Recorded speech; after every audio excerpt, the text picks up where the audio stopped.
Hey everybody, Dr. Giggles here from SFNEOnline, and of course the host of your Grow Show. Today's video, we are going to be reviewing Disneyland out in California. Again, the week of January 13th, this was my first ever visit. So we're going to break it down, tell you the good, the bad, the ugly, the whatever. And we're going to get into it. Before we do, make sure if you're new here, click that subscribe button. If you enjoy Disneyland, tell me your favorites and all that down below. Make sure you give us a like if you enjoyed it and leave us a comment. So let's get on into this. All right, so January 17th was the big day. The only reason why I remember that for sure is because that is the day that Rise of the Resistance opened. So this was the cover of the guide map that they give you. That was the first day it came out for there. So that's cool. But yeah, so I've been to Walt Disney World a bunch of times. I've lost track, you know, just like anybody that likes to go to Walt Disney World. So we're just gonna, whoa, things are flying around. So we're just gonna talk about everything. But first, we're gonna talk about the Rise of the Resistance experience because I find some of it like fascinating and crazy and funny. Now everybody's, you know, like when we were at Knott's, workers were like, "Oh, I'm going there tomorrow. I'm getting there for 5 a.m." Da da da da.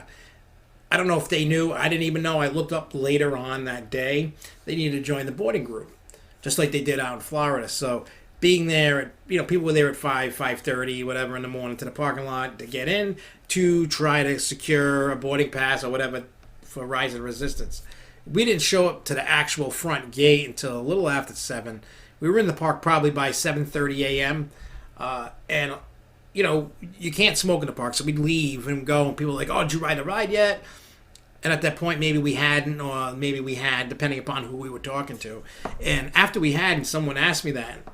And I, you know, they were like, "Oh, yeah." They're like, "What boarding group you had?" I had 48. And they're like, "Oh, wow, we haven't gone on. We were here since 4 o'clock in the morning." And they had, like, group 120-something, 130-something.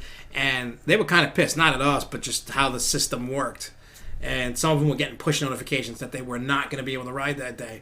And they were like, "I don't get it. How did you get here at this time and was able to get it?" It's all about, you can't book the group until you're in the park. Outside the front gate, you're not, I don't know, it just knows. So you want to have it ready at 8 a.m., click join the boarding group, and hope to God that you can get a thing. You know, I'm sure over time it'll kind of die off a little bit. You know, it won't be as crazy. So we'll see. So after we secured the boarding pass, we went, what did we ride first?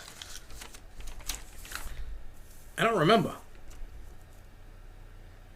I think the first thing we rode was the Haunted Mansion with the holiday overlay with Nightmare Before Christmas because in a couple of days after we were there, they were, you know, closing it down for the holiday season and then going back to normal. So I was like, I've always wanted to see this. And so we did that. And I gotta say, I loved it. Like, I love Haunted Mansion. It doesn't matter which version.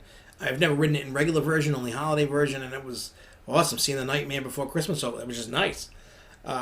So that was cool to see. Then, you know, I know we rode Indiana Jones. We rode, you know, Roger Rabbit. We rode Pinocchio. We rode Alice in Wonderland. I'm going to go down a list to see what, you know, we rode the Millennium Falcon Smuggler's Run, and I love that ride. So far I've done every position. I've been a gunner, I've been a pilot, I've been a engineer, gunner, pilot. So the first time we did it was a pilot. Next time I did it was an engineer, and this time was a gunner. Hopefully it repeats the process and I get to be a pilot again. That would be cool. So what else? Let me just look here. I'm just going through the list. I didn't do the Tiki Room, didn't do the Jungle Cruise, didn't do Tarzan's Treehouse. I didn't even do Pirates of the Caribbean. Let's see. I did Splash Mountain. I didn't do Winnie the Pooh. Didn't do Davy Crockett. I did, you know, we did Rise of the Resistance. I didn't build any robot, you know, any droids. I didn't build any lightsabers. I've already done that. I don't need any more of that. I didn't see Phantasmic or Pirate's Lair and Tom Sawyer. The Golden Hostage, Frontier Shooting. I did Big Thunder Railroad. I did that one at night. So let's see, attractions. I did Pinocchio. We did not do Snow White. I walked through the Sleeping Beauty's castle that shows an attraction. Didn't do Dumbo. I did Mr. Toad's. Did Matterhorn bobsleds. Let's see, what else? I know I did Roger Rabbit's Toon Spin. Let's see, what else did we got? I did not do Hyperspace Mountain, unfortunately. We did do Star Tours. So as you can tell, what we did and didn't do. And I was happy with what we did. I was okay with it. I'm not really going to, like, freak out about it. You know. Does it show character meet and greets? Attractions, Disney dining. It doesn't show who, you know. I guess you just look in the app and it tells you. I don't know. It doesn't show me on this map, whatever. But I will say overall, I like Disneyland. I still like Magic Kingdom and Walt Disney World better. And it's not because of the size. It's just the rides. Even though I will say that there are... some of the rides are a bit different than what I'm used to. I know, like, Big Thunder Railroad is a little different. Splash Mountain was totally different, especially the trains on it. There was some scenes that I hadn't seen before. The Haunted Mansion obviously is a little different. To be able to ride Roger, I mean, I was giggling like a little schoolgirl, you know, when the car's spinning. You know, Millennium Falcons, I like that ride. Rise of the Resistance, though, that ride's crazy. Totally new, totally different ball game we got going on here, and I really loved it. It made me feel like I was part of that world, that universe. You know, from when you get into the pre-shows to doing everything and going on. I mean, we uploaded the POV. Everybody and their mother that's ridden it has uploaded the POV. If you haven't watched it and you're trying to stay away, that's cool. You know, but overall, I really think that what they've done with that attraction kind of puts them in a weird position. And what I mean by that, and it's a good problem, and it could be a bad problem.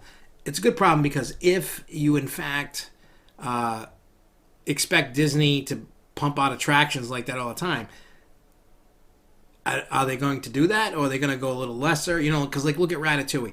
It's a clone of what's in France, but it looks like a fun ride, so I can't wait to ride that. But Guardians of the Galaxy's probably, you know, roller coaster Epcot is probably going to be a next level thing. We're waiting to see, you know, Mickey and Minnie's Runaway Train, and that is on another level. Same ride system as Rise of the Resistance, so we'll see. We'll see what happens there. I don't know. I enjoyed Disneyland. I want to go back, ride some other rides, re-ride some rides, get rides that I didn't get, enjoy some stuff. I know we ate just like a cheeseburger and fries, nothing spectacular. Rise of the Resistance, 5 out of 5. It's a game changer, and I hope other theme parks follow suit and create something crazy and amazing like that, because it's crazy and amazing. But yeah, it was awesome, and if you get a chance to ride it, I know right now it's madness on both coasts, between the east and the west with Disney and trying to get on it, and it's just a crap fest trying to get a boarding ticket. People are getting pissed, people are getting crazy about it, you know. So it's like, all right, hang on, let's see what happens. And I rode it on its opening day in Disneyland. It was awesome, and we'll see what happens. I did get the second version of Kylo Ren instead of the animatronic. I got the screen. I still loved it. I thought it was crazy. The technology in that thing is nuts. Yeah, it's, if you've never been to Disneyland and you can get out there, do it, because it's awesome. It's worth every penny. I didn't know what to expect out of it, and then when people ask me like, "Oh, what did you think about it?" I'm like, I loved it. Not as much as, you know, Florida, but I loved it, and I really want to go back.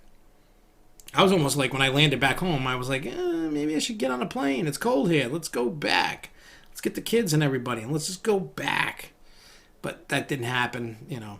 But I am planning on to do it again. But probably not this year to Disneyland. Maybe next year. Or maybe the year after. Bring everybody out to Disneyland. And we'll see what happens. But I'm going to get out of here. Make sure you let us know if you've been to Disneyland. What do you think about it? What is your favorite attraction there? Is it Rise of the Resistance? Is it maybe Splash Mountain? Or maybe you like Roger Rabbit? Or maybe you like Splash Mountain? I don't know. Whatever you like. Big Thunder Railroad. You let me know down below what your favorite ride is and what you think about Disneyland. I'm interested to see what you guys think. Anyway, I will see you guys next time. Until then, keep on coasting, y'all. Peace.